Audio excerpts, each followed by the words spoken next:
For 12 years, Margaret Chen shelved books and smiled politely at library patrons, invisible to everyone who walked through those doors. But when defense contractors started using her quiet study rooms for secret meetings, they had no idea the harmless librarian was actually a former military intelligence analyst.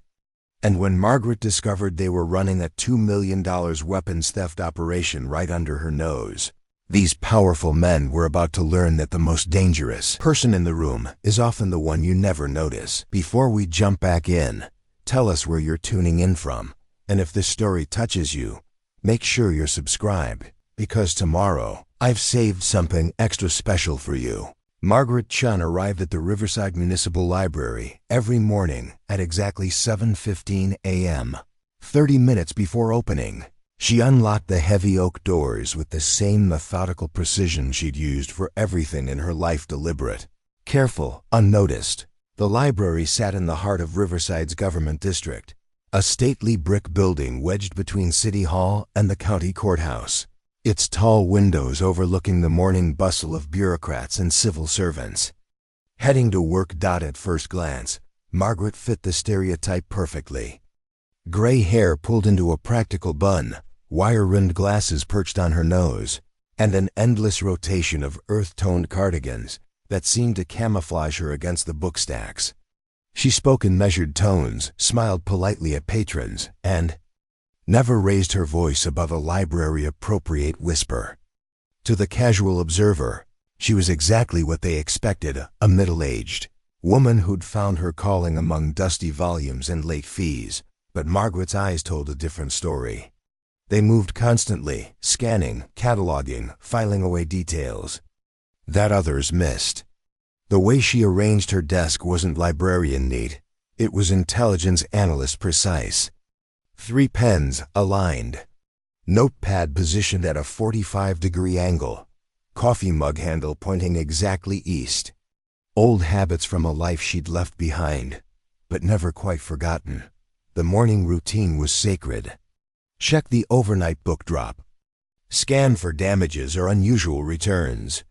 Walk the perimeter of the building, noting which cars had been there overnight, which ones appeared before dawn. Most people assumed she was just being thorough, maybe a little obsessive. They didn't realize she was conducting surveillance. Room 14B caught her attention first, 3 months ago. It was one of the library's 4 private study rooms, designed for graduate students working on dissertations or business people needing quiet space for important calls. The rooms could be reserved up to a week in advance, and booking records showed 14B had been reserved by Meridian Consulting every Tuesday and Thursday. For the past 6 months, Margaret had noticed them because they didn't fit. Real consultants brought laptops, legal pads, briefcases stuffed with contracts. These men brought nothing but locked aluminum cases and left with them just as full. They dressed too well for the daytime crowd. Expensive suits, military style.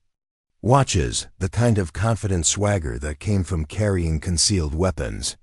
And they never, not once, checked out a book or used the Wi-Fi. She'd started keeping notes. Not officially, just a small logbook she kept in her desk drawer, disguised among her library supply requisitions. Names from the visitor registry, which she cross-referenced with public records during her lunch breaks. License plates from the parking lot, run through databases she technically no longer had access to, but whose login credentials hadn't expired. Photos taken with her ancient digital camera under the pretense of documenting library usage for the annual report. The picture that emerged made her blood run cold. Meridian Consulting was a shell company registered to a PO box in Delaware. The picture that emerged made her blood run cold. Meridian Consulting was a shell company registered to a PO box in Delaware. The picture that emerged made her blood run cold.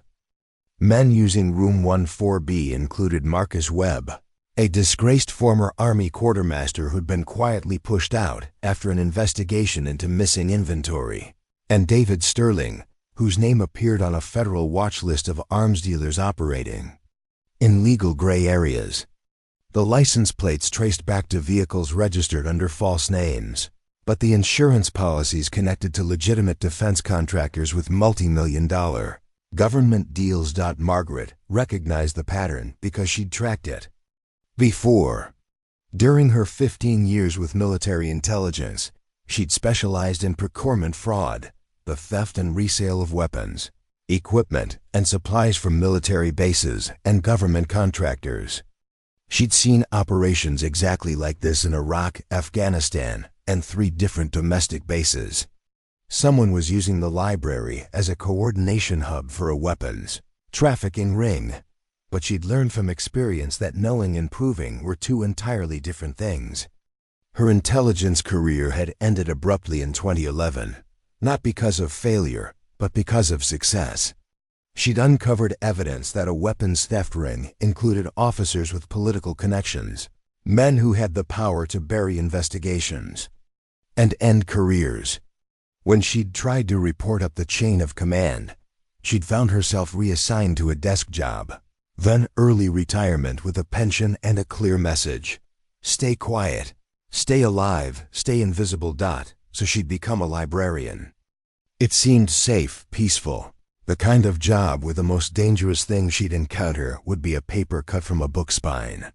She'd chosen Riverside specifically because it was small, boring, the kind of place where nothing ever happened, except now something was happening. And despite every instinct telling her to look the other way, to mind her own business, to stay invisible, Margaret couldn't ignore it. Not when she was watching weapons being stolen from the very taxpayers who funded her salary. Not when she had the skills to stop it.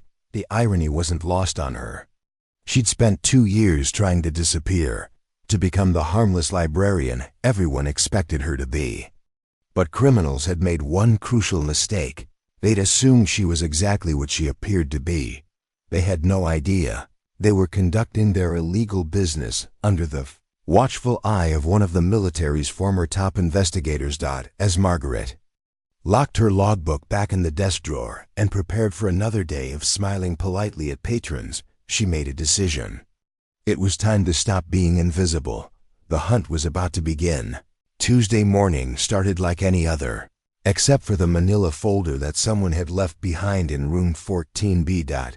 Margaret discovered it during her routine cleaning sweep at 8:30 a.m., 40 minutes before the Meridian Consulting Group was scheduled to arrive. The folder lay partially hidden under the conference table, as if it had slipped from someone's briefcase and been forgotten in the rush to leave the previous day. Standard protocol would have been to log it as lost property and file it in the library's lost and found cabinet. But the weight of the folder stopped her cold. It wasn't stuffed with papers. It contained something dense, metallic, something that clinked softly when she moved it. Margaret glanced toward the main library floor through the study room's glass door. 3 patrons browsed the fiction section. An elderly man read newspapers by the window, and her assistant Jennifer sorted returned books at the circulation desk. No one was watching. She opened the folder. Inside were 24 small metal objects that made her stomach drop: rifle firing pins, each worth about $50 on the civilian market, but absolutely invaluable to someone converting semi-automatic weapons to fully automatic. These weren't hunting rifle parts or sporting goods. These were military-grade components, each one serialized with numbers that would trace back to government inventory. Beneath the firing pins lay 3 photographs, stacks of wooden crates in what looked like a warehouse, labeled with military shipping codes. A spreadsheet listing model numbers, quantities, and delivery dates spanning the next 6 months. And most damning of all, a shipping manifest with the Department of Defense letterhead, signed by Colonel Patricia Hayes at Fort Sterling, a military base 2 hours north of Riverside. Margaret's hands trembled as she photographed each document with her digital camera. Her military intelligence training kicked in automatically. Document everything. Establish chain of custody. Verify authenticity. The shipping manifest bore all the correct security watermarks. The format matched current DoD standards, and the signature looked genuine. but it was the handwritten notes in the margins that made her blood freeze. Someone had scrawled, "Tuesday pickup 1-4B confirmed," next to 3-line items worth over $400,000. Preparing and narrating this story took us a lot of time, so if you are enjoying it, subscribe to our channel. It means a lot to us. Now back to the story. Today's date. This room. The sound of car doors slamming in the parking lot made her jump. Through the window, she saw Marcus Webb and David Sterling approaching the library entrance, along with a third man she didn't recognize, tall, military-bearing, wearing a dress uniform with colonel's insignia, Colonel Hayes, the woman whose signature was on the stolen documents. Margaret's mind raced.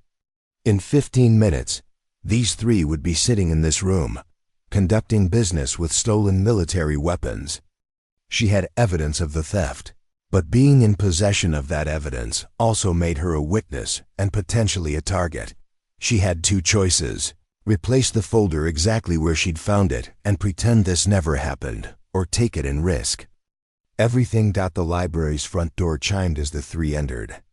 Through the glass, Margaret watched Webb gesture toward room 14B while speaking to the colonel. They were early. Margaret made her decision. She slipped the folder into her cardigan pocket, adjusted the conference table to look undisturbed, and walked calmly toward the door. Her heart pounded, but her expression remained placidly professional, the same mild smile she'd worn for 12 years. As she stepped into the main library, Webb spotted her immediately. "Excuse me," he called out, his voice carrying the sharp edge of authority. "We had that study room reserved. When can we get in?" Margaret checked her watch with deliberate slowness. "Room 14B? Your reservation begins at 9:15. It's currently 9:12, so just a few more minutes while I finish the setup." Colonel Hayes studied Margaret with calculating eyes. Something about the military woman's scrutiny felt dangerous, like being examined by a predator deciding whether you were prey or threat. "What kind of setup?" Hayes asked. "Just ensuring the room is clean and the equipment is functional," Margaret replied smoothly. "I always do a final check of our private study rooms before important meetings." The word "important" hung in the air. Webb and Sterling exchanged glances. "Important?" Webb repeated. "What makes you think our meeting is important?" Margaret felt the first crack in her carefully maintained facade. Her intelligence training had taught her to gather information, but it had also taught her that gathering information from the wrong people could get you killed. "All of our business patrons are important to the library," she said carefully. "I just want to make sure everything is perfect for your consulting work." The pause before consulting work was microscopic, but she saw all three of them catch it. Colonel Hayes stepped closer. "You know, I don't think we've been properly introduced. I'm Colonel Patricia Hayes. And you are?" "Margaret Chen, head librarian." "Miss Chen, have we met before? You seem familiar somehow." Margaret's blood turned to ice. Had Hayes recognized her from her military intelligence days? Had she blown her cover with a single misplaced word? "I don't think so," Margaret replied. "I've been working here for 12 years, just helping library patrons." Hayes nodded slowly, but her eyes never left Margaret's face. "Well then, Ms. Chen, I'm sure you understand the importance of privacy in business meetings. Discretion is so valuable, don't you think?" The threat was politely delivered, but unmistakable. Margaret smiled her practiced librarian smile. "Of course, the library takes patron confidentiality very seriously." But as she walked away, the stolen folder burning like fire in her pocket, Margaret knew her 12-year run of invisibility was over. The game had begun. Margaret's hands didn't shake as she unlocked her office door, but that was only because 15 years of military training had taught her to control her body even when her mind was screaming. The manila folder felt like it weighed 50 pounds. Against her ribs, hidden beneath her cardigan, through her office window, she could see room 14B. The three conspirators had settled in, their aluminum briefcases open on the table. Whatever they were discussing, it was animated. Webb kept jabbing his finger at documents while Colonel Hayes leaned back in her chair with the casual confidence of someone who'd never faced consequences for her actions. Margaret needed to think. She needed help. Most importantly, she needed to get the evidence somewhere safe before these people realized it was missing. Her first instinct was to call the FBI, but her intelligence training had taught her to verify before trusting anyone. Military procurement fraud usually involved multiple people at multiple levels. For all she knew, the FBI field office in Riverside could have someone on the payroll.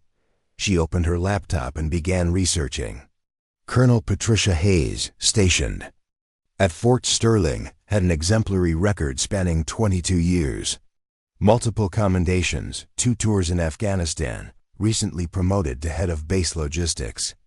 On paper, she was exactly the kind of officer you'd trust with millions of dollars in weapons inventory. But Margaret knew how to read between the lines.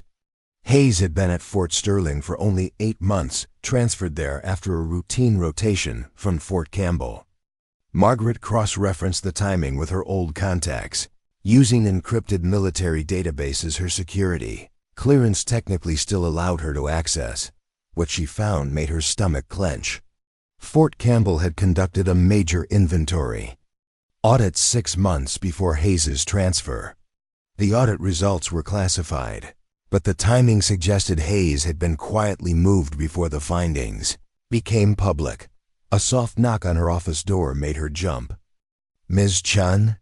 Jennifer, her assistant, peered through the partially open door. "There's a problem with the computer system in room 14B. The business patrons are asking if you can take a look." Margaret's blood ran cold. They were trying to get her back into that room.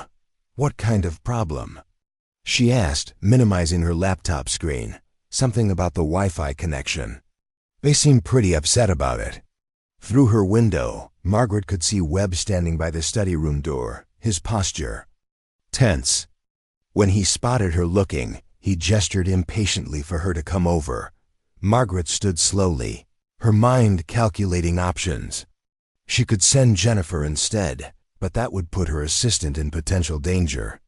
She could ignore the request entirely, but that would signal suspicion. Or she could go back in there and try to maintain her cover. "Tell them I'll be right there," she said finally. As Jennifer walked away, Margaret opened her desk drawer and pulled out a small digital recorder, something she'd kept from her intelligence days, disguised to look like a USB drive. If they were going to force a confrontation, she'd make sure to document it. She slipped the recorder into her pocket opposite the manila folder and walked toward room 14B. Webb met her at the door, his smile brittle. "Sorry to bother you again, Miss Chen, but we're having connectivity issues. Could you check the router?" Margaret nodded and stepped into the room. The router sat in the corner, its green lights blinking normally. But as she approached it, she noticed something that made her pulse spike. The aluminum briefcases were now closed and positioned by the door, as if ready for a quick departure. "The connection seems fine," she said, checking the cables unnecessarily. "Are you having trouble with a specific website?" "Actually," Colonel Hayes said from behind her, "I think the problem might be more fundamental." Margaret turned to find all 3 of them blocking the door. Hayes held a tablet computer, its screen showing security camera footage, black and white images of Margaret photographing documents in this very room 90 minutes earlier. "You see," Hayes continued conversationally, "Fort Sterling upgraded its security systems last month. We installed cameras in several off-site locations where we conduct sensitive business. Imagine our surprise when we reviewed this morning's footage." Margaret's mind raced. They'd been recording the library without anyone's knowledge. That was illegal surveillance, but it was also evidence of how sophisticated this operation was.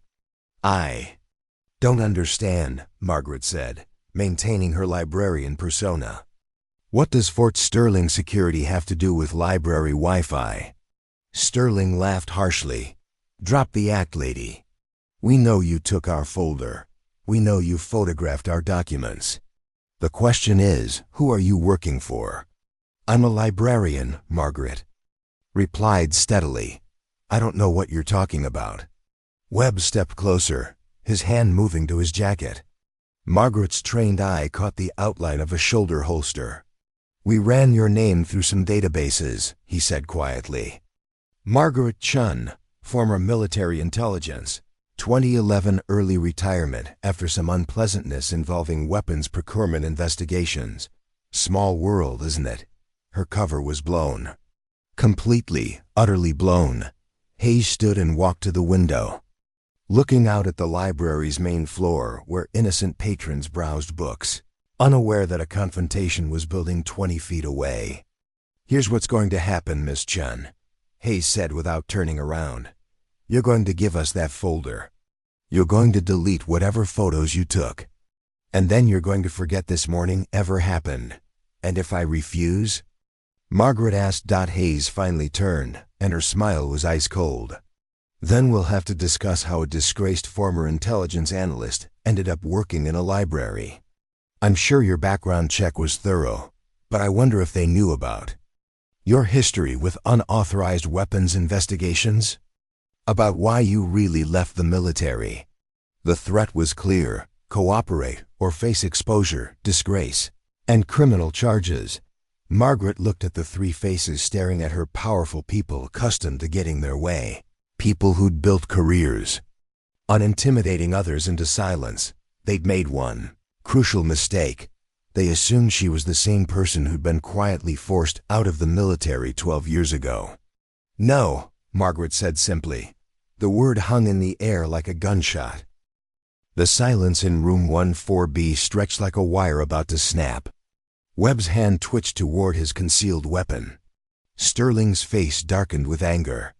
But it was Colonel Hayes who spoke first, her voice carrying the deadly calm of someone accustomed to absolute authority. I don't think you understand the situation you're in, Miss Chen. Actually, Margaret replied, her voice steady despite the adrenaline flooding her system. I understand it perfectly. You're running a weapons theft operation using a municipal library as your coordination hub. You've been stealing military equipment from Fort Sterling and selling it to private buyers. And you just confessed to conducting illegal surveillance on a public building. Hayes's composure cracked slightly. You have no proof of. I have your shipping manifests, your inventory lists, photos of serialized firing pins that trace directly back to DoD supply chains. Margaret's intelligence training was fully engaged now, her mind sharp and focused. I also have video evidence of you admitting to installing unauthorized surveillance equipment in a government building. She pulled out the small digital recorder, its red light blinking innocently. Webb lunged forward, but Margaret stepped back smoothly. I wouldn't. This device uploads to a secure cloud server every 60 seconds. Even if you destroy it, the evidence is already preserved. It was a bluff. The recorder was analog, but her confidence sold it. Sterling grabbed his briefcase. We need to leave, now. Nobody's leaving, Hayes snapped. She studied Margaret with new respect, like a chess player realizing her opponent wasn't the amateur she'd assumed. You're more dangerous than I thought. I'm a librarian who believes in the truth, Margaret replied. That makes me very dangerous. To people like you. Hayes pulled out her phone. There are ways to handle situations like this. People who can make problems disappear. Margaret felt ice in her veins, but she didn't back down. Make your calls, Colonel. But understand that the moment I don't check in with my contacts in the next hour, this entire operation becomes front-page news. Another bluff, but delivered with the absolute conviction that had made her one of the military's top investigators. Hayes hesitated, her finger hovering over her phone screen. In that moment of uncertainty, Margaret saw something that made her blood freeze. Fear. Real, genuine fear in the eyes of someone who'd been supremely confident just minutes earlier. Meant Margaret was right about something bigger than weapons theft. "Who else knows?" Hayes asked quietly. That would be telling. Webb's patience snapped. Enough games. He reached for his weapon, but the glass door of the study room suddenly swung open. "Excuse me, is everything all right in here?" "Detective Sarah." Martinez of the Riverside Police stood in the doorway, her hand resting casually on her service weapon. She was young, mid-30s, with sharp eyes that missed nothing. Margaret had helped her research cold cases during Martinez's off-duty hours, and they'd developed a mutual respect. "Just a business meeting," Webb said, his hand frozen halfway to his jacket. Martinez looked at Margaret, noting her tense posture and pale complexion. "Ms. Chen, everything okay?" Margaret made a split-second decision that would change everything. "Detective Martinez, I need to report a crime." The words hit the room like an explosion. Hayes went rigid. Sterling actually took a step backward. Webb's hand completed its journey to his weapon, but stopped when Martinez's eyes locked onto the movement. "Gentlemen," Martinez said calmly, "I'm going to need everyone to keep their hands visible." "This is ridiculous," Hayes said, her military bearing reasserting itself. "I'm Colonel Patricia Hayes, United States Army. This woman is making false accusations." Martinez nodded respectfully. "Colonel, I appreciate your service. But right now, I'm responding to a crime report from a civilian." "Ms. Chen, what exactly are you reporting?" Margaret pulled out the manila folder.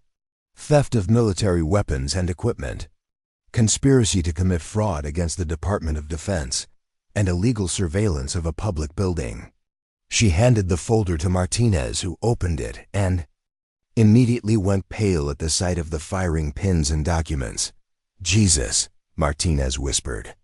Then louder, "I need everyone to remain calm while I call this in." Hayes stepped forward, her voice taking on the tone of command. "Detective, you're interfering with a classified military operation." "I strongly advise you to." "Ma'am," Martinez interrupted, "with respect, if this was a legitimate military operation, it wouldn't be conducted in a public library without local law enforcement notification. And it definitely wouldn't involve threatening civilians." She keyed her radio. "Dispatch, this is Martinez. I need backup at the Municipal Library, room 14B. Possible federal crimes in progress." The radio crackled back. "Copy that, Martinez." Units en route.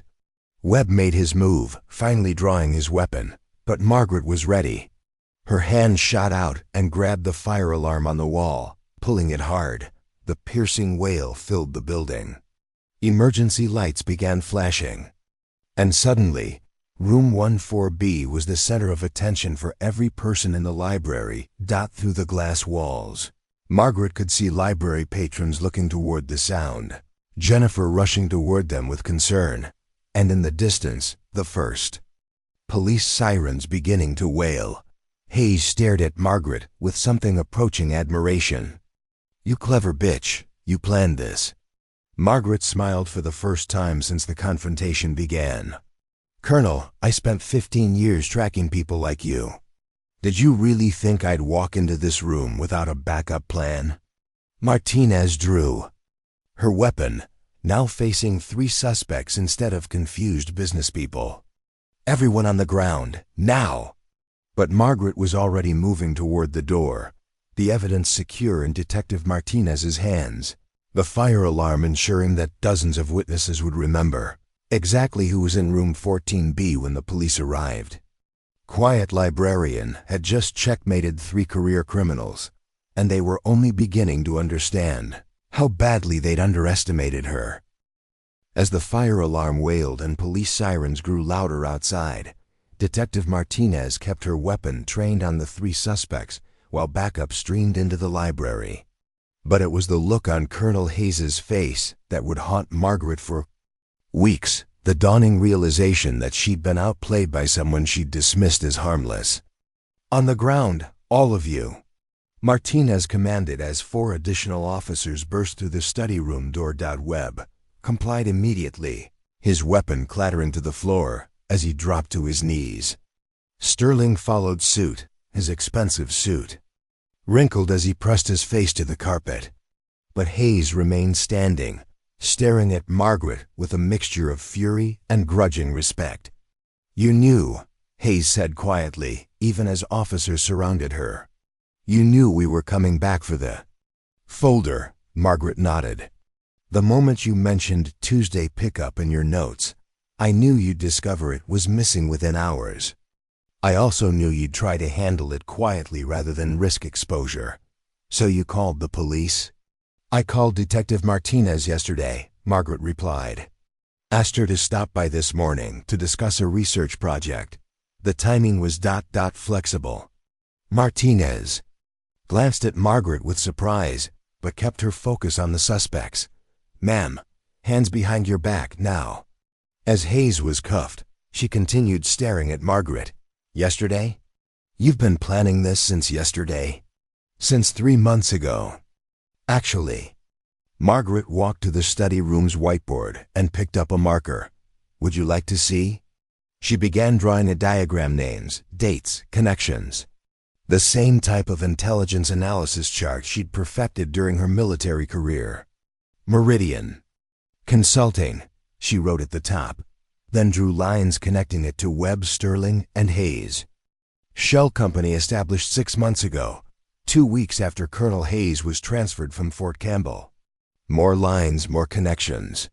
Webb's army discharge conveniently timed with the first reported inventory discrepancies at 3 different bases. Sterling's import-export licenses approved for agricultural equipment, but routed through ports known for weapons trafficking. Detective Martinez lowered her weapon as backup officers secured the suspects. "Ms. Chen, how did you—" "I've been documenting this operation for 3 months." Margaret continued, adding more details to her chart. "Every meeting, every vehicle, every pattern. I knew they were stealing military equipment, but I needed proof of the scope." She pointed to a date circled in red. "Last Tuesday, Colonel Hayes mentioned a final shipment worth enough to retire on. That's when I knew they were planning something big and soon." Hayes, now cuffed and seated, watched the diagram grow with horrified fascination. "You investigated U.S. for 3 months while working as a librarian?" "The library was perfect," Margaret explained. "You needed a neutral location for coordination meetings. Somewhere official-looking, but not government-controlled. Somewhere with private rooms and public Wi-Fi that couldn't be traced back to you." She added more names to the chart: delivery companies, port authorities, overseas buyers. "But you made one critical error. You assumed the staff was invisible." Officer Rodriguez, who'd been examining the contents of the aluminum briefcases, whistled. "Lo, ma'am, you need to see this." Inside the cases were detailed photographs of weapons caches, shipping manifests for equipment worth over $2 million, and payment schedules from buyers in 3 different countries. But most damning of all was a laptop containing encrypted communications between Hayes and her contacts at Fort Sterling. Detective Martinez scrolled through the messages, her expression growing grimmer. "This isn't just theft. This is treason." Hayes finally spoke, her military composure cracking. "You have no idea what you've stumbled into, Chen. This operation involves people with connections you can't imagine, people who don't forgive interference." Margaret set down the marker and faced Hayes directly. "Colonel, I spent 15 years tracking weapons trafficking networks across 3 continents. I've dealt with warlords, cartel leaders, and corrupt officials at the highest levels of government. Do you really think 3 small-time thieves scare me?" The room fell silent except for the fading fire alarm. Even the police officers looked at Margaret with new eyes, suddenly seeing the steel beneath the librarian exterior. Webb, still face down on the carpet, mumbled, "We checked her background. Early retirement, nothing suspicious." "You checked my official record," Margaret corrected. The version they put in the public files after I exposed a weapons trafficking ring that included a brigadier general and 2 defense contractors. My actual service record is classified at a level you've never heard of. Sterling raised his head. That's impossible. No librarian has that kind of clearance. Margaret smiled, the first genuine smile she'd worn in the presence of these men. Sterling, I don't have that clearance because I'm a librarian. I have it because I'm the person they call when librarians find things that don't belong in the public domain. Detective Martinez looked confused. Miss Chen, are you saying you're still active military? Consultant, Margaret replied. Inactive unless specific threats emerge. Like weapons theft operations using public buildings as coordination hubs. Hayes's face went ashen. You're not retired, you're undercover. Was undercover, Margaret corrected. Now I'm just a librarian who happens to be very good at research. As the officers led the 3 suspects away, Detective Martinez lingered behind with Margaret. So research project you mentioned yesterday? Margaret gestured toward the whiteboard covered in her intelligence analysis. This was the research project. I just needed a legitimate reason to have law enforcement present when they discovered the missing evidence. Martinez shook her head in amazement. Remind me never to underestimate the library staff. Margaret began erasing the whiteboard, returning to her quiet librarian persona. Detective, the most dangerous people are often the ones you never see coming.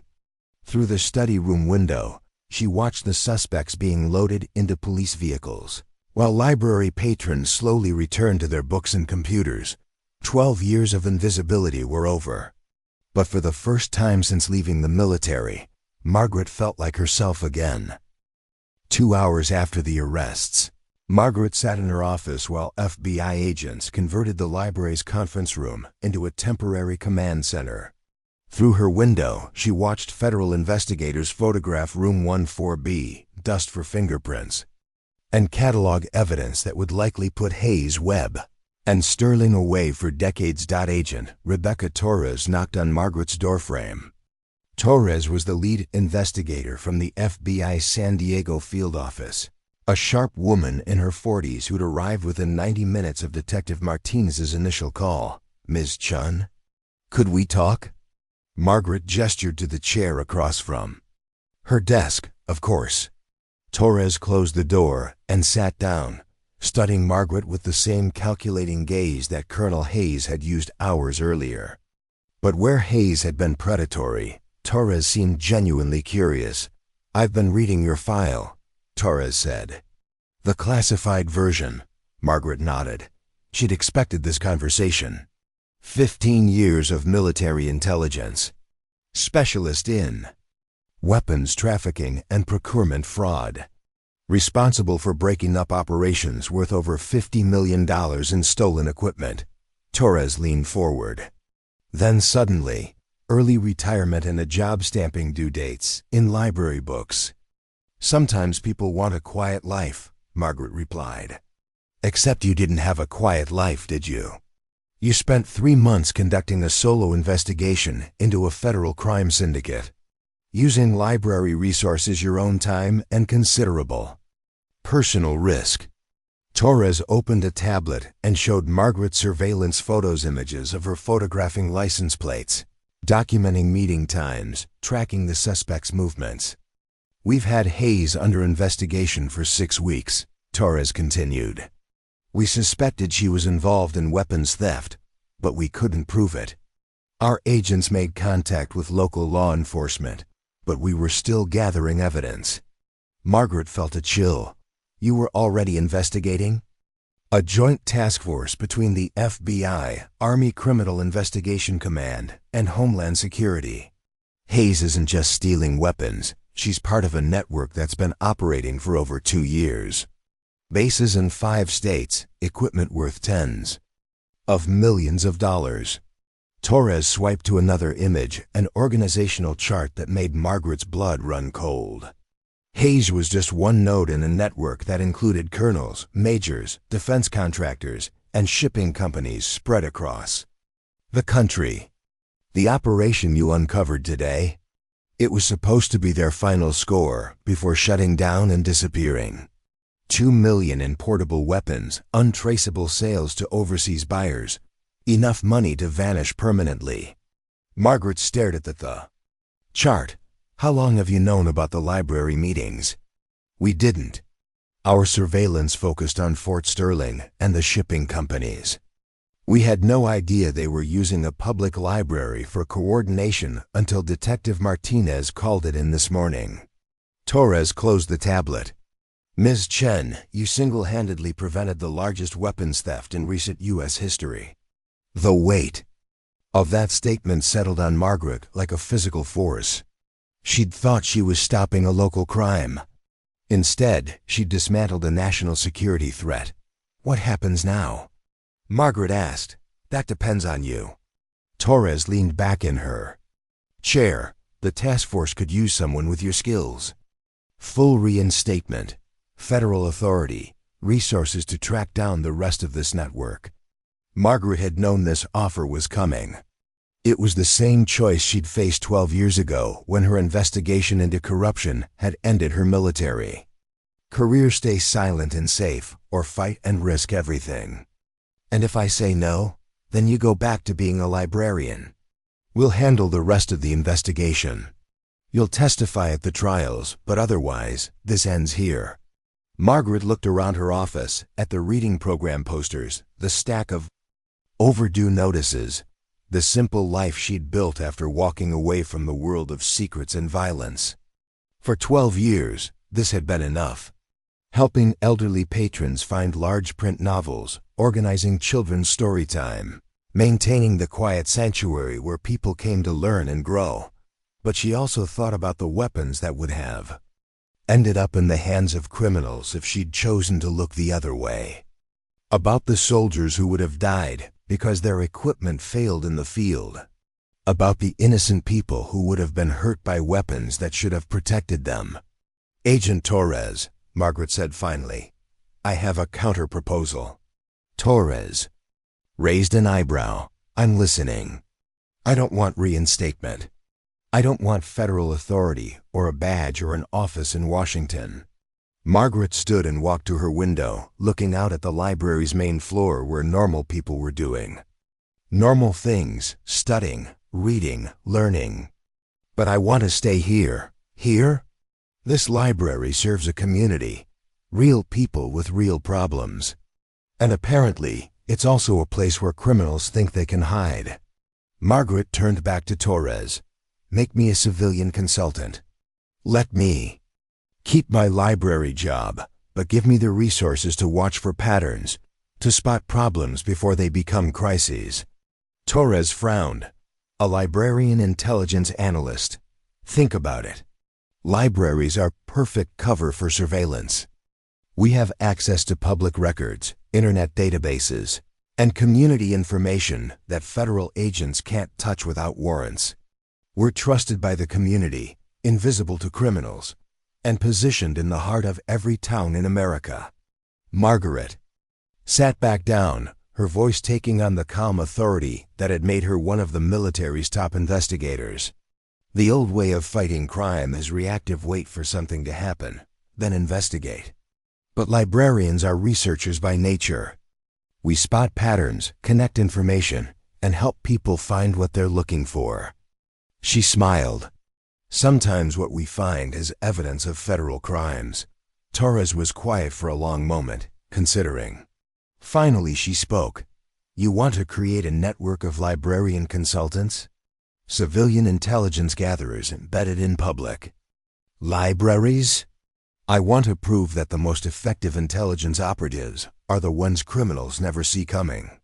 Torres stood and extended her hand. Ms. Chen, I think this is the beginning of a very interesting partnership. As they shook hands, Margaret felt something she hadn't experienced in 12 years, the satisfaction of using her skills for something that mattered. While staying true to the person she'd chosen to become, the quiet librarian was about to become something entirely new. 6 months after the arrests, Margaret Chen stood in the federal courthouse in San Diego, watching Colonel Patricia Hayes receive a sentence of 25 years for treason, weapons trafficking, and conspiracy. Webb got 18 years. Sterling, who'd cooperated with investigators, received 12, but the real victory wasn't the prison sentences. It was what their testimony had revealed. The weapons trafficking network had been even larger than Agent Torres initially suspected. Hayes's cooperation, motivated by a plea deal that kept her from facing the death penalty, led to arrests across 8 states. 17 military officers, 12 defense contractors, and 43 civilian accomplices were now facing federal charges. The total value of recovered weapons exceeded $47 million. Outside the courthouse, Torres found Margaret sitting on a bench, watching tourists walk past the waterfront. Satisfied? Torres asked, settling beside her. Justice was served, Margaret replied. That's enough. The media wants to interview you. Librarian hero stops massive weapons theft. It's a hell of a story. Margaret shook her head. The last thing I need is publicity. The whole point is to remain invisible, Torres smiled. Speaking of which, how's the pilot program going? Margaret's eyes lit up for the first time all day. Better than expected. Over the past 6 months, Margaret had quietly recruited 12 librarians from across Southern California. They were an unlikely intelligence network, a retired teacher in San Bernardino, a former journalist in Long Beach, a linguistics PhD in Pasadena. All of them shared 2 qualities: exceptional research skills and deep knowledge of their communities. The program, officially called the Community Information Awareness Initiative, was buried deep within the FBI's budget as a civilian consultation project. Only a handful of people knew what it really was. The Long Beach librarian flagged something interesting last week, Margaret continued. A group reserving study rooms for real estate consultations, but they never bring property documents. Just men in expensive suits with aluminum briefcases. Torres raised an eyebrow. Another weapons ring? Too early to tell, but the pattern matches what we saw here. Margaret pulled out a tablet and showed Torres a map dotted with colored pins. We're tracking 17 potential operations across 4 counties.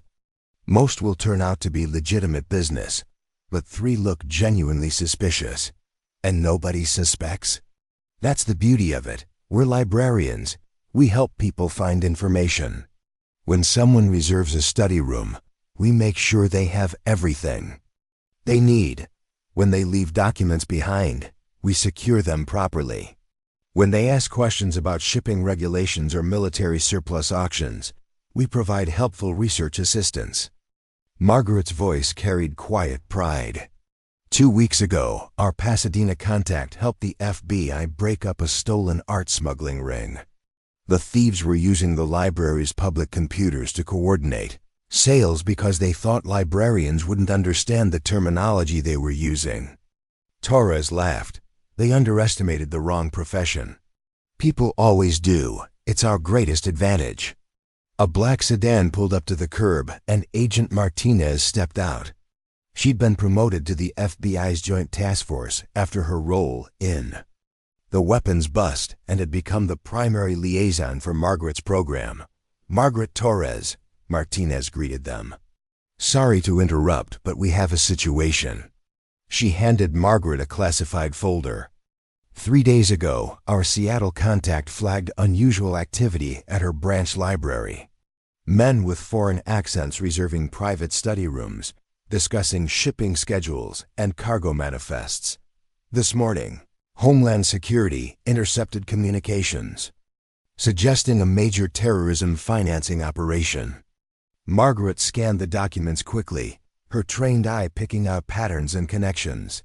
Chemical signatures match accelerants used in recent attacks. The financial transfers route through the same shell companies we saw in the Hayes network. We think there's a connection, Martinez continued. Someone learned about our investigation methods and is trying to stay ahead of us. They're using libraries because they think we won't look there twice. Margaret closed the folder and stood. They're wrong. Margaret, Torres said carefully, this could be dangerous. These aren't corrupt military officers.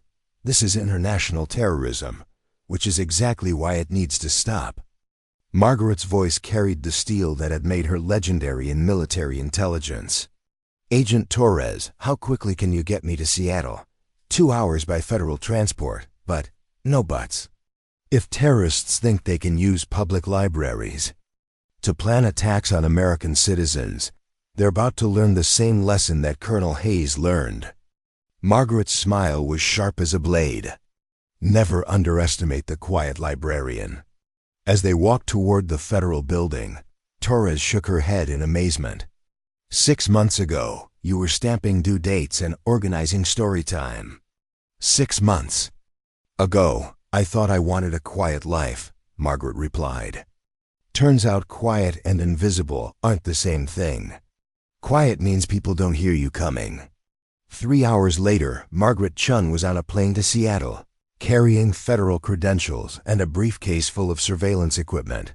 But to anyone who saw her, she looked exactly like what she was, a middle-aged librarian traveling to a conference, the most dangerous person on the plane. And absolutely nobody suspected it.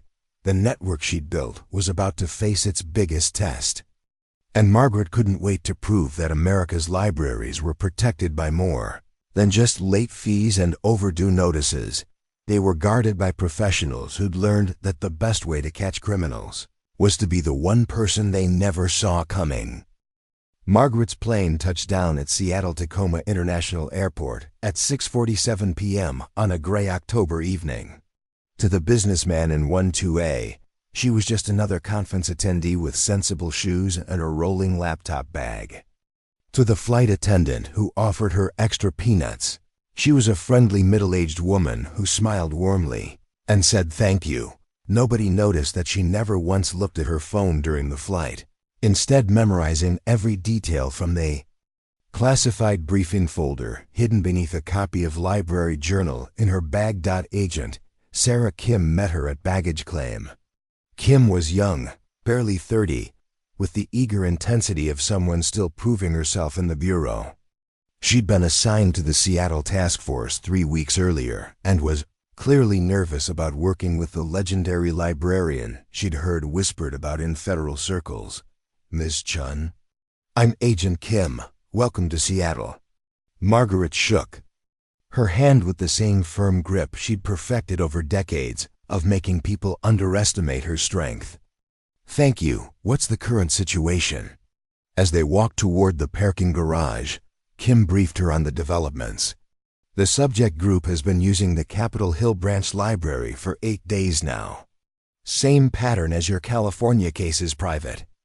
Study room reservations, aluminum cases, no actual research materials. How many subjects? 4 confirmed, possibly 6. 2 appear to be American-born. The others have accents our linguist identifies as Middle Eastern, possibly Syrian or Lebanese. Kim paused at her sedan, a nondescript gray Ford that screamed federal law enforcement to anyone who knew what to look for. There's something else. They've been asking the library staff about security cameras, Wi-Fi logs, and patron privacy policies. Margaret felt ice in her stomach. They know they're being watched. We think so. They're probing to see what kind of digital footprint they're leaving. As they drove through Seattle's evening traffic, Margaret studied the surveillance photos Kim handed her. 4 men, well-dressed but not ostentatious, the kind of people who would blend into any business district. But their body language told a different story. They moved like soldiers, scanned their environment like operatives, and positioned themselves near exits like people planning escape routes. Agent Kim, what does the Capitol Hill librarian know about our program? Kim looked uncomfortable. Nothing official. We told her we were investigating possible financial fraud and asked her to note any unusual patron behavior. She thinks we're Treasury agents. Margaret nodded approvingly. The fewer people who knew the truth, The safer everyone stayed. They pulled up outside the Capitol Hill Library, a modern building with large windows and an open floor plan that made surveillance both easier and more obvious. Margaret could see why the subjects had chosen it: multiple exits, good sightlines, and the kind of busy urban location where strangers came and went without attracting attention. Tomorrow they have room C reserved from 2 p.m. to 4 p.m., Kim continued. We're planning to— No, Margaret interrupted. We're not planning anything. I am. Kim's training kicked in. Ma'am, with respect, this is a federal terrorism investigation. Protocol requires. Margaret turned in her seat, and Kim saw something in her eyes that made her stop talking. It wasn't anger or arrogance. It was the calm certainty of someone who'd been hunting dangerous people since before Kim was born. Agent Kim, how many terrorism cells have you personally infiltrated? None, ma'am, but I've dismantled 17. How many international weapons trafficking networks have you taken down single-handedly? I haven't, but this situation is different. No, it's exactly the same. Dangerous people using public spaces because they think civilians are too stupid to notice them. Margaret's voice carried the quiet authority that had once commanded briefing rooms full of generals. The only difference is that these particular criminals might kill innocent people if we spook them into running. Kim was quiet for several blocks, processing. Finally she spoke. What do you need from me? Access to the library before opening tomorrow. Background checks on all current staff members. And most importantly, I need you to trust that I know what I'm doing, and if something goes wrong— Margaret pulled out her phone and showed Kim a text message thread with Agent Torres. I have backup. I always have backup. The difference between a good intelligence operative and a dead one is knowing when to call for help. They spent the next hour driving past the library, noting security cameras, escape routes, and the location of the nearest police station. Margaret made mental notes about traffic patterns, pedestrian flow, and the sightlines from surrounding buildings. At 9 p.m., they checked into adjoining rooms at a hotel 6 blocks away. Kim immediately began setting up surveillance equipment and secure communications. Margaret sat by the window with a cup of tea, watching the city lights and thinking, 12 years ago, she'd walked away from this world because she'd been betrayed by people she trusted. Now she was walking back into it by choice, to protect people she'd never met, using skills she'd hoped never to need again. But this time was different. This time, she wasn't a soldier following orders from questionable superiors. She was a librarian, protecting her community, using every tool at her disposal to keep innocent people safe. Tomorrow, 4 terrorists planning to finance attacks on American soil would learn what Colonel Hayes, Marcus Webb, and David Sterling had learned 6 months earlier. The quiet librarian was the last person they should have ignored. At 7:30 a.m. the next morning, Margaret walked through the staff entrance of the Capitol Hill Library, wearing a visitor's badge and carrying a box of donated books. To anyone watching, she looked exactly like what her credentials claimed the consulting librarian from California helping with a special collections project. Lisa Rodriguez, the head librarian, met her in the staff break room. Rodriguez was in her early 40s, with the slightly frazzled energy of someone managing a busy urban library on a tight budget. Agent Kim had briefed her the night before, telling her that Margaret was a federal consultant investigating financial irregularities involving some library patrons. Miss Chen, thank you for coming. Agent Kim explained, you might be able to help us understand what these men have been doing. Margaret set down the book box and shook Rodriguez's hand. I've dealt with similar situations before. The important thing is to maintain normal operations while staying alert to unusual behavior. Should I be worried about my staff safety? Margaret's expression softened. This was the question every civilian asked when they realized their quiet workplace had become a crime scene, and it never got easier to answer. Miss Rodriguez, I want you to know that law enforcement is taking every precaution. But I also want you to understand that these men chose your library specifically because they think librarians are harmless and won't notice what they're doing." Rodriguez straightened her shoulders. "Then they don't know librarians very well." Margaret smiled. "Exactly." By 1:45 p.m., Margaret had positioned herself at the reference desk with a clear view of Room C. She'd spent the morning familiarizing herself with the library's layout, security systems, and staff protocols. Agent Kim sat in an unmarked van outside, monitoring radio chatter and coordinating with a tactical team stationed 3 blocks away. The first 2 men arrived at 1:52 p.m. Margaret recognized them from the surveillance photos. Both appeared to be American-born, mid-30s, dressed in business casual clothing that was just expensive enough to suggest success without drawing attention. They carried identical aluminum briefcases and moved with the controlled awareness of people trained in counter-surveillance. Margaret helped an elderly patron find books on gardening while watching the men settle into Room C through the glass walls. She could see them arranging papers on the table, but keeping the briefcases closed. At 2:03 p.m., the other 2 men arrived. These matched Agent Kim's description: Middle Eastern features, accents that suggested they weren't native English speakers. But their body language told a different story than their appearance. These men moved like Margaret did, scanning exits, cataloging potential threats, positioning themselves tactically within the space. Former military, she realized.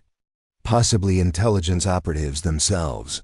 Margaret activated this small recording device hidden in her cardigan and approached Room C. "Gentlemen, I'm Margaret Chen, the consulting librarian. I wanted to make sure you have everything you need for your meeting." The 4 men looked up from their papers. One of the Americans, a man with prematurely gray hair and sharp eyes, smiled. Politely, "We're fine, thank you. Just a business consultation." "Wonderful. I notice you've been using our facilities regularly. Are you finding the research resources adequate for your consulting work?" It was a perfectly innocent librarian question, but Margaret watched their faces carefully. The gray-haired American maintained his smile, but she caught micro-expressions of tension from the others. "Actually," said one of the foreign nationals, his accent confirming Agent Kim's assessment, "perhaps you could help us understand your security procedures for client confidentiality purposes." Margaret tilted her head with practiced librarian curiosity. "Of course. What specific concerns do you have?" "We need to ensure our business discussions remain private. Are there surveillance cameras in the study rooms? Are computer activities monitored?" "Oh, privacy is very important to us," Margaret replied earnestly. "We have cameras in the main areas for security, but not in the private study rooms. And we never monitor patron computer usage unless there's a specific legal requirement." She was lying smoothly, knowing that Agent Kim was recording everything through hidden cameras they'd installed that morning. The gray-haired man relaxed slightly. "That's reassuring. We're discussing some sensitive financial arrangements." "I understand completely. Many of our business patrons require discretion." Margaret paused, then added with apparent helpfulness, "If you need to make international wire transfers or access specialized financial databases, I can recommend some resources." It was bait, and she watched them take it. The foreign nationals exchanged quick glances before the one who'd been silent spoke up. "Actually, that would be helpful. We're coordinating payments to overseas partners." Margaret's pulse quickened, but her expression remained pleasantly professional. "Of course. Let me get you some information about our international business database access." She left the room and walked calmly to the reference desk, where she sent a coded text message to Agent Kim. Confirmed financial coordination, international payments discussed. Moving to Phase 2. When she returned to Room C with a handful of database information sheets, The briefcases were open. Inside were stacks of cash, multiple passports, and what looked like encrypted satellite phones. But it was the photographs scattered on the table that made her blood freeze. Aerial shots of shopping malls, transit stations, and government buildings. Target reconnaissance photos. Margaret handed over the database information with steady hands, but her mind was racing through calculations. 4 men, multiple escape routes, weapons possibly concealed, and evidence of planned terrorist attacks spread across the table in a public library. This should help you access the international banking protocols you need, she said pleasantly. Is there anything else I can help you find? The gray-haired man looked at her for a long moment, and Margaret saw something shift in his expression. Suspicion. Calculation. Actually, Ms. Chen, I'm curious about something. You seem very knowledgeable about international financial systems for a librarian. Margaret felt the familiar tingle of danger that had kept her alive through 15 years of intelligence work. Her cover was being tested. Time to find out if 12 years of being invisible had made her rusty, or if she was still the professional who'd fooled arms dealers and corrupt officials across 3 continents. Well, she said with a self-deprecating laugh, you'd be surprised what librarians know about everything. The gray-haired man's smile never wavered, but Margaret caught the subtle shift in his posture, weight moving to the balls of his feet, shoulders squaring slightly. Combat ready.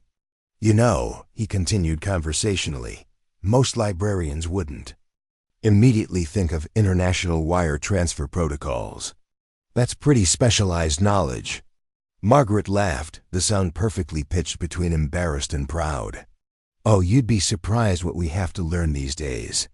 Last month, I helped a patron research cryptocurrency regulations for his import business. The week before, someone needed information about offshore banking compliance. She gestured toward the library's main floor. Modern libraries serve a lot more than students writing research papers. We get small business owners, international consultants, people starting nonprofits that work overseas. After 12 years here, you pick up all sorts of random expertise.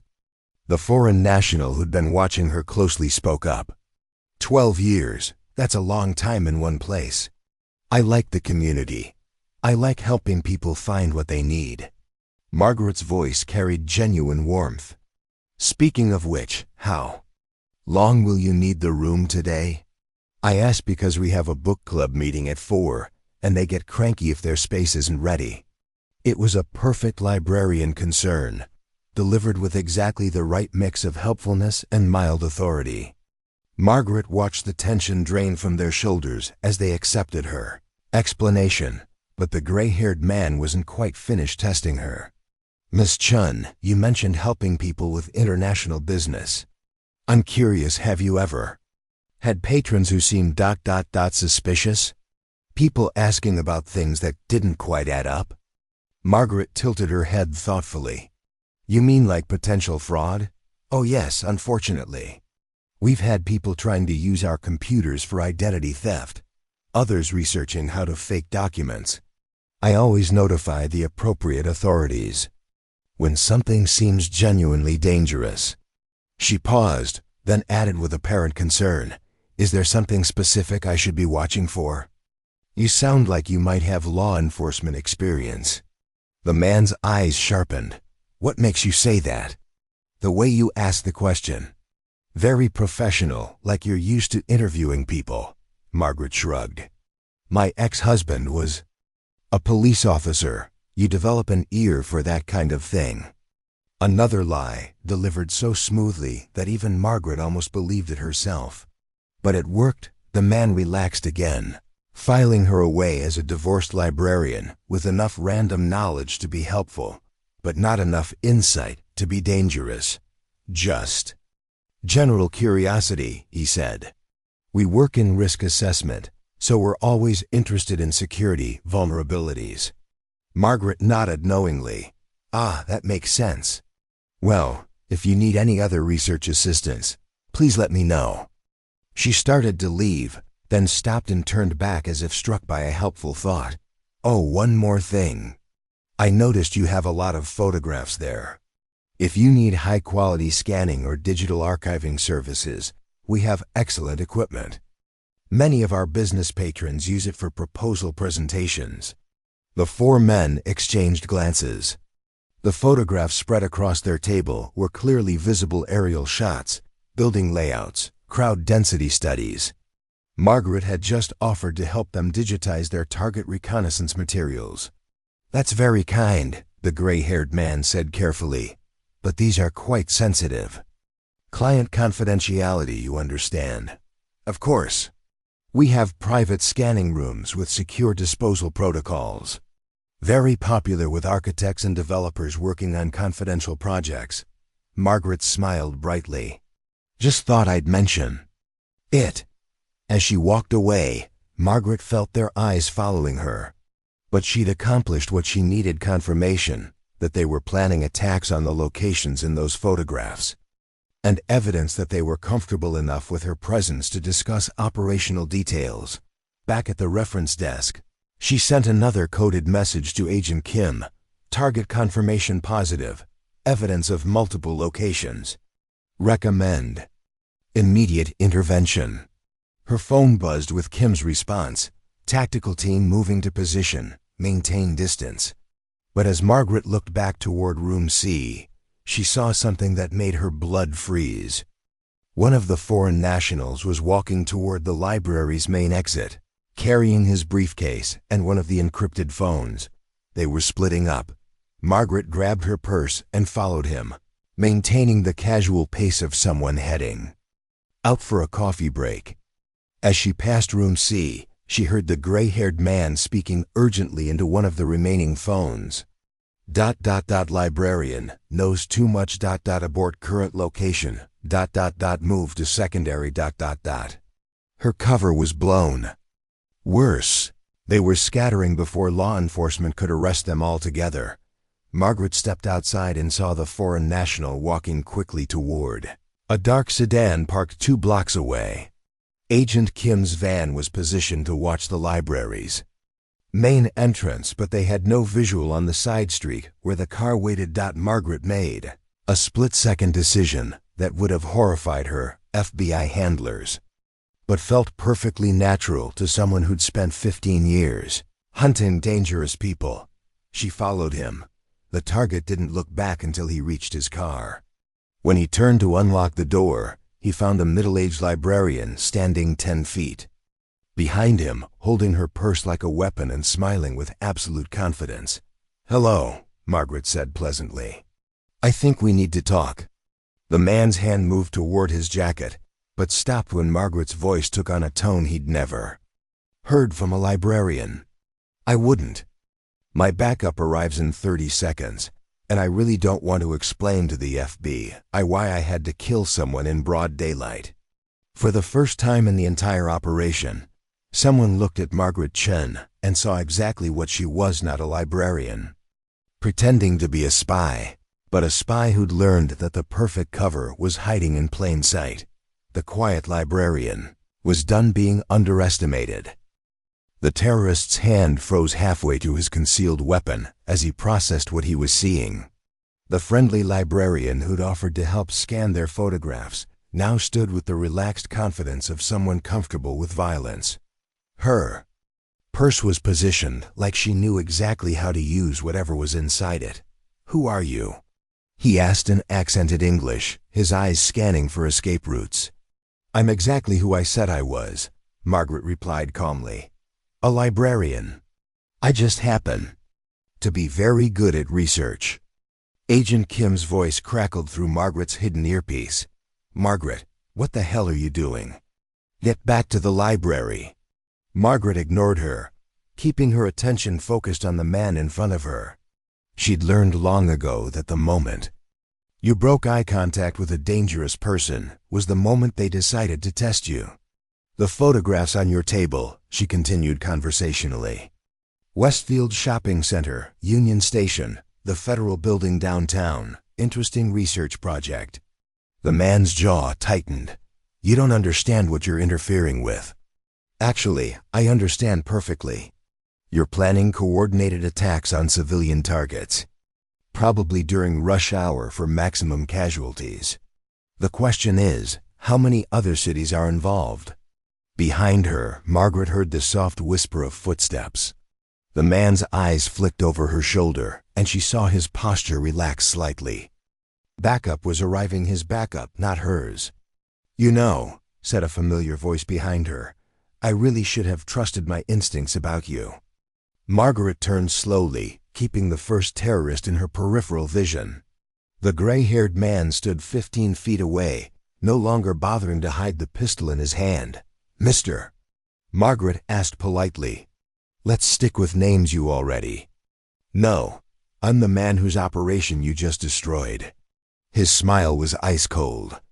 "And you're the librarian who knows far too much about international terrorism for someone who stamps due dates for a living." "I'd prefer to think of myself as thorough," Margaret replied. "It's a professional hazard." Agent Kim's voice was urgent in her earpiece. "Tactical team is 2 minutes out. Just keep them talking. 2 minutes." Margaret had held longer conversations with deadlier people, but never while protecting an entire library full of innocent civilians just 2 blocks away. "Here's what's going to happen," the gray-haired man continued. "You're going to walk back to that library and tell your FBI friends that we were just businessmen having a meeting. Then you're going to forget you ever saw us. And if I refuse, then we kill you here, disappear into the city, and execute our backup plan. More targets, bigger casualties, and the blood of every victim on your hands because you couldn't mind your own business." Margaret considered this. "You know, in my experience, people who threaten librarians usually underestimate what we're capable of. Lady, I don't care if you have a PhD in library science. You're one middle-aged woman with a purse, and we're trained operatives with automatic weapons." Margaret's smile was genuinely amused. "That's where you're wrong." She pulled out her library ID badge and held it up so both men could see it clearly. But instead of a Riverside Municipal Library card, it displayed federal credentials that made both terrorists take an involuntary step backward. Margaret Chen, Defense Intelligence Agency, currently assigned to civilian infiltration operations. Her voice carried the calm authority of someone accustomed to commanding briefing rooms full of generals. "And gentlemen, you've just confessed to planning terrorist attacks against United States citizens to a federal intelligence officer." The foreign national went for his weapon first, but Margaret was already moving. 15 years of combat training hadn't disappeared during her librarian years, they'd just been disguised. Beneath cardigans and comfortable shoes, her purse contained more than library supplies. The tactical baton extended with a sharp click, and she used it to disable the first terrorist's gun hand before he could clear his holster. The gray-haired man raised his pistol, but Margaret had already closed the distance, using techniques that would have been familiar to anyone who'd survived hand-to-hand combat in 3 different war zones. 30 seconds later, both men were on the ground, one unconscious, the other bleeding from a broken nose and zip-tied with restraints. Margaret produced from what had appeared to be an ordinary librarian's purse. Agent Kim arrived with the tactical team to find Margaret sitting calmly on the sedan's hood, reading emails on her phone while 2 international terrorists lay unconscious at her feet. "Jesus Christ, Margaret. Are you insane?" Margaret looked up from her phone. "Agent Kim, I've just received confirmation that we prevented attacks in 4 cities. Seattle was just one target." The encrypted phones contained communications with cells in Portland, San Francisco, and Los Angeles. Kim stared at the scene, trying to process what she was seeing.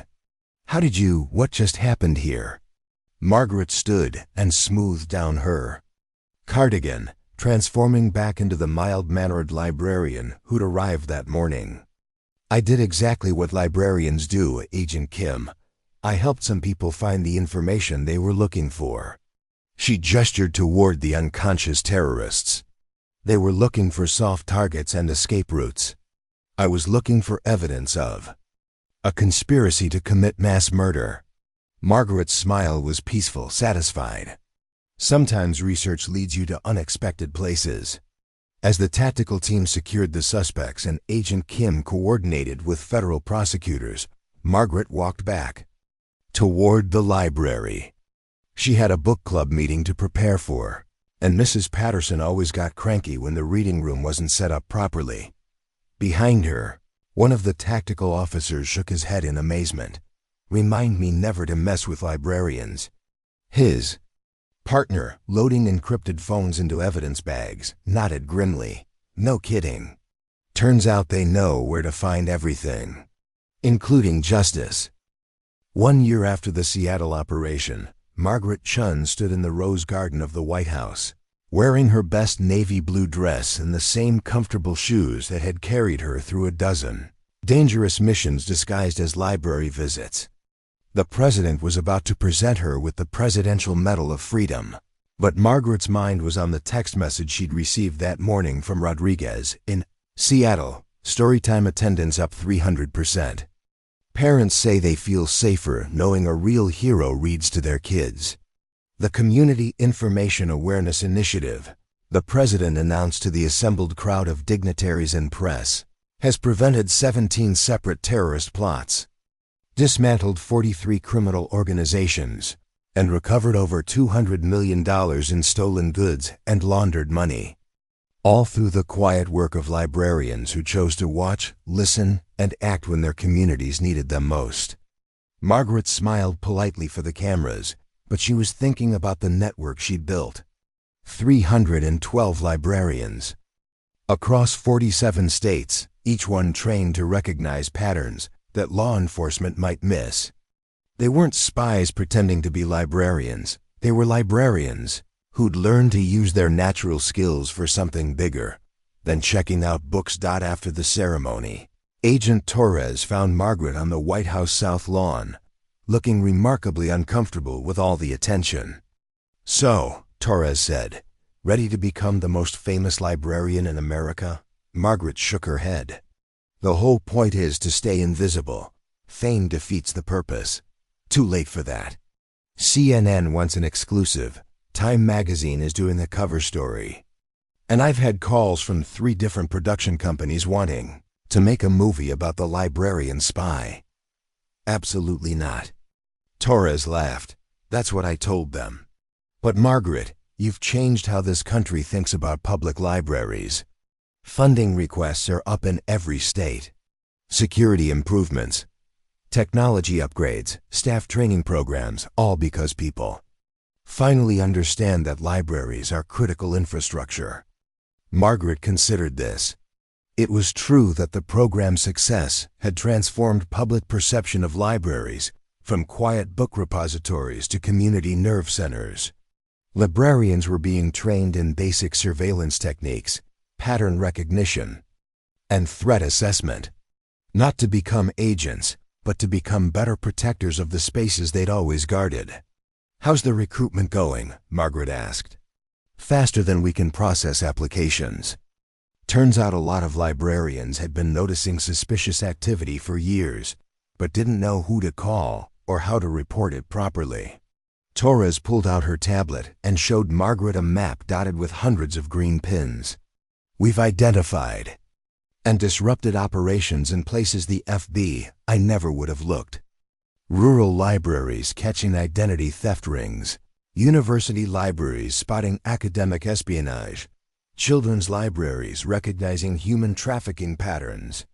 Margaret studied the map, feeling something she hadn't experienced since her military days, the satisfaction of building something that would outlast her own career. "What about the Seattle cell?" she asked. "All 4 convicted. The gray-haired guy, turns out his name was actually Marcus Webb.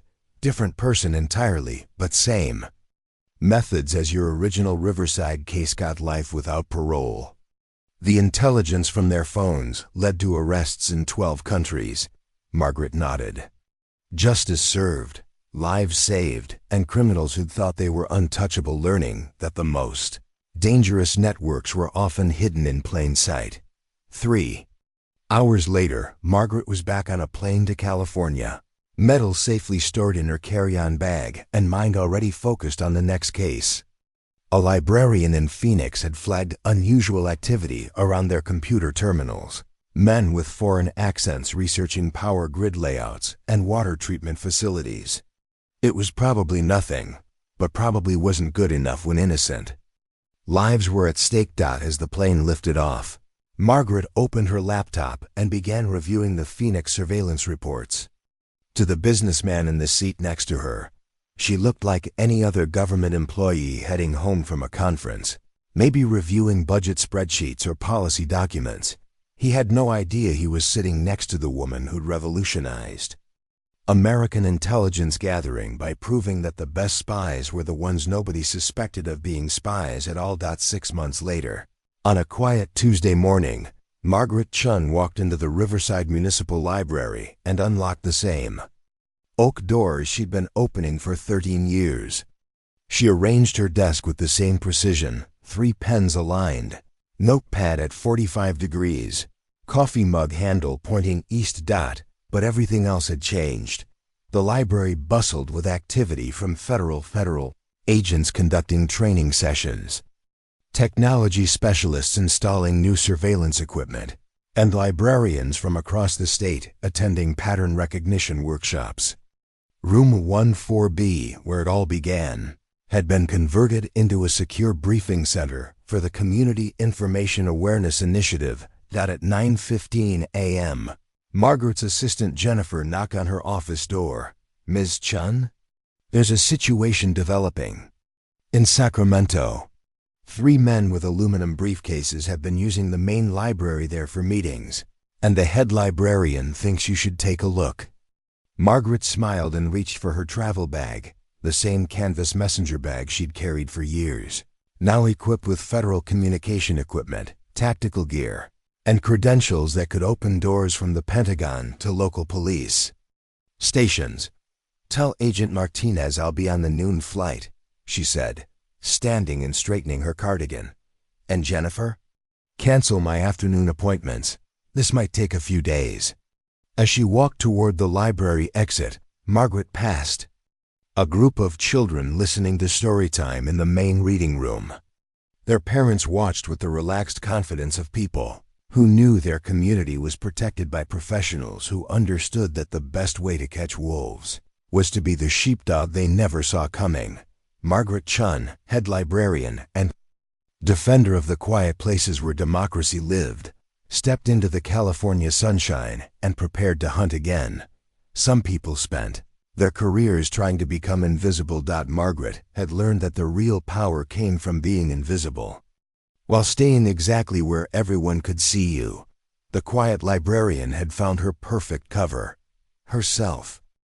1 year after the Seattle operation, Margaret Chen stood in the rose garden of the White House, wearing her best navy blue dress and the same comfortable shoes that had carried her through a dozen dangerous missions disguised as library visits. The morning sun cast long shadows across the perfectly manicured lawn as dignitaries, federal officials, and members of the press gathered for what would become one of the most unusual Medal of Freedom ceremonies in American history. Margaret's mind wandered to the text message she'd received that morning from Lisa Rodriguez in Seattle. "Storytime attendance up 300%. Parents say they feel safer knowing a real hero reads to their kids. Also, we finally got funding for those new computers you recommended. Thank you for everything." The president approached the podium, his voice carrying across the garden with the gravity reserved for moments of genuine historical significance. "The Community Information Awareness Initiative," he announced to the assembled crowd, "has prevented 17 separate terrorist plots, dismantled 43 criminal organizations, and recovered over $200 million in stolen goods and laundered money. All through the quiet work of librarians who chose to watch, listen, and act when their communities needed them most." Margaret smiled politely for the cameras, but her thoughts were on the network she'd built from nothing. 312 librarians across 47 states, each one trained to recognize patterns that traditional law enforcement might miss. They weren't spies pretending to be librarians. They were librarians who'd learned to use their natural skills for something bigger than checking out books and organizing.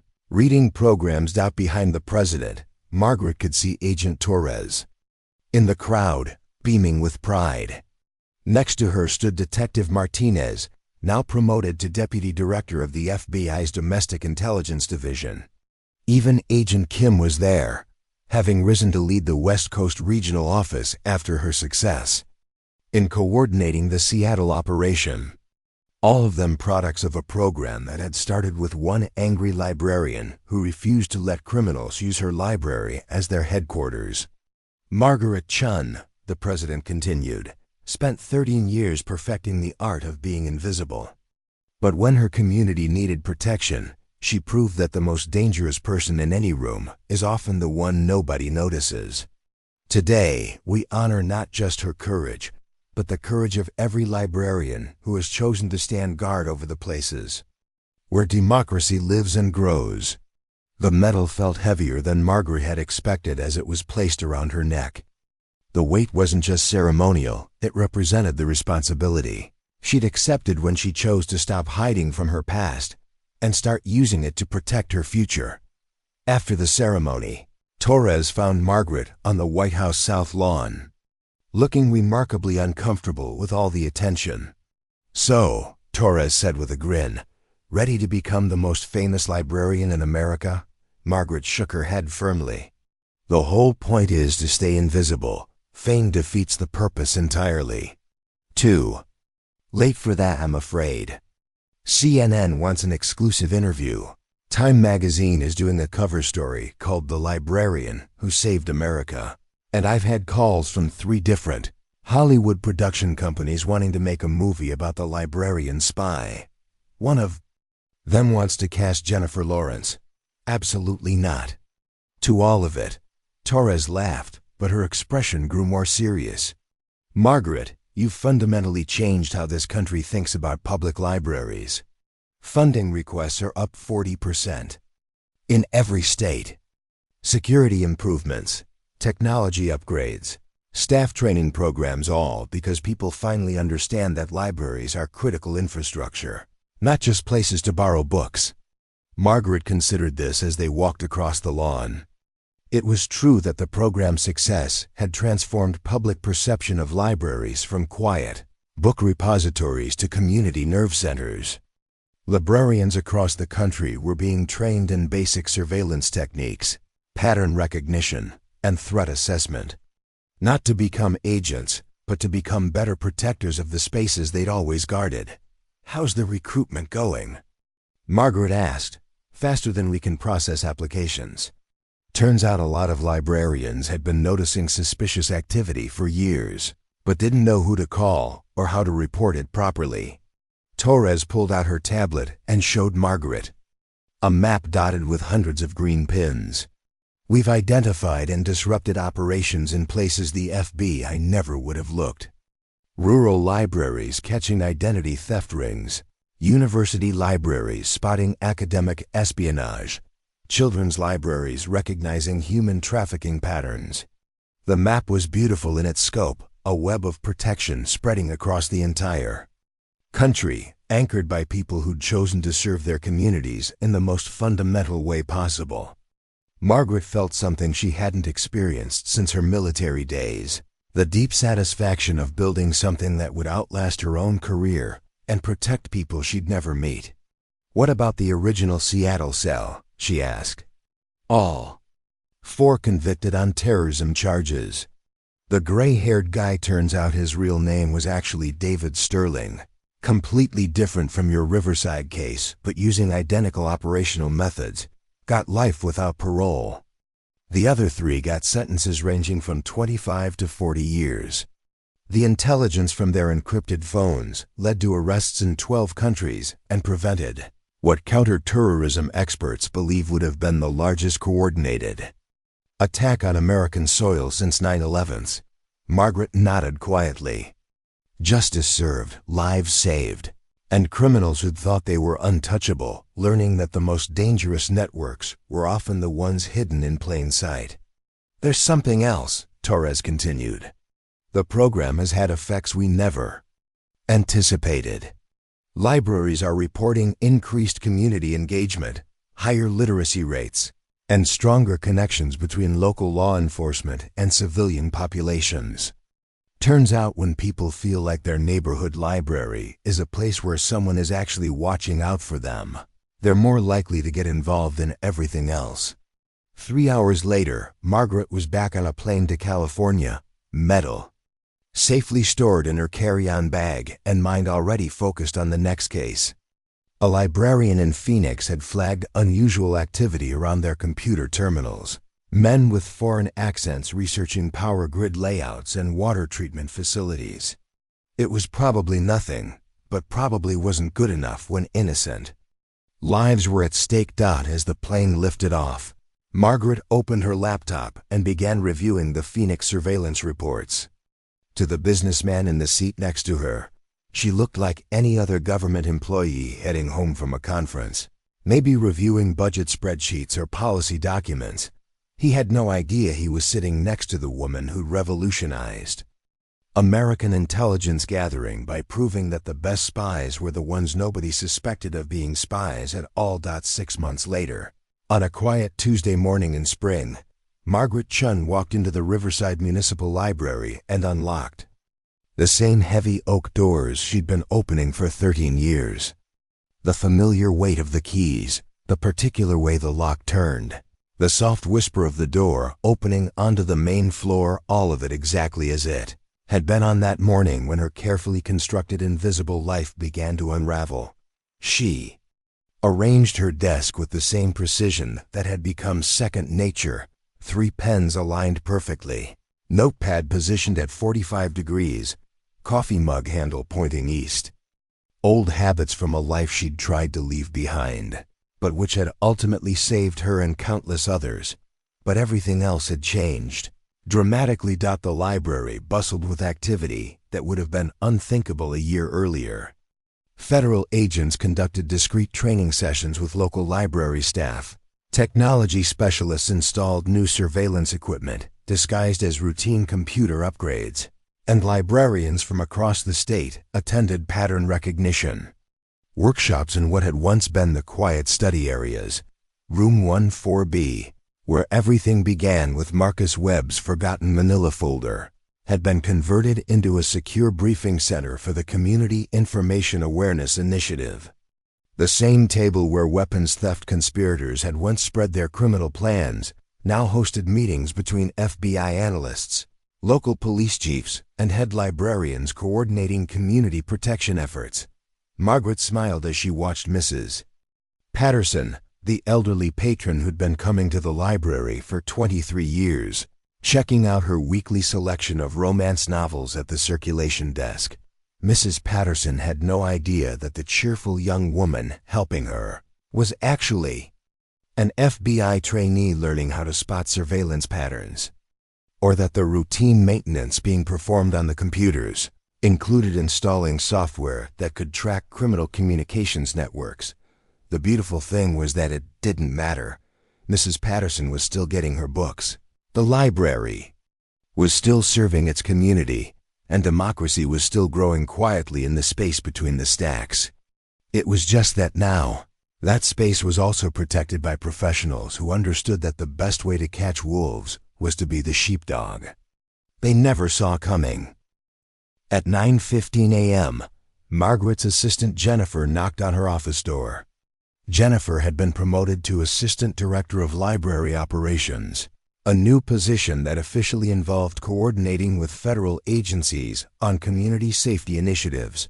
Ms. Chen, there's a situation developing in Sacramento. 3 men with aluminum briefcases have been using the main library there for meetings, and the head librarian thinks you should take a look. The pattern analysis suggests it might be connected to the Portland weapons case from last month.